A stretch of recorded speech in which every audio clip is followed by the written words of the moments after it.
Una delegazione della Qatar Foundation sarà a Olbia venerdì 6 giugno per un sopralluogo al cantiere dell'ospedale San Raffaele. La delegazione sarà ricevuta alle 10 dal sindaco della città Gianni Giovannelli in municipio. A seguire è previsto un sopralluogo al cantiere dell'ospedale privato San Raffaele, la cui apertura, in caso di via libera all'accordo tra Regione, Governo, Qatar Foundation e Bambin Gesù, è prevista per il mese di marzo del 2015. Della delegazione farà parte anche un esponente della famiglia reale. A Olbia per l'occasione saranno presenti i sottosegretari di Stato alla Salute Vito De Filippo e alla Cultura Francesca Barracciu, insieme al deputato Giampiero Scanu e ai consiglieri regionali galluresi Giampaolo Meloni e Giuseppe Fasolino. La visita arriva in un momento cruciale per le sorti dell'ospedale, destinato a diventare un centro di ricerca di caratura internazionale.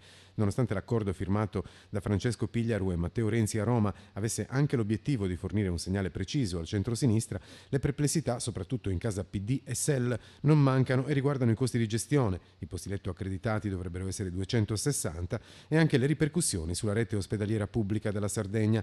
Le diplomazie sono al lavoro per evitare imbarazzi durante il dibattito in Consiglio regionale, dove l'accordo transiterà a breve.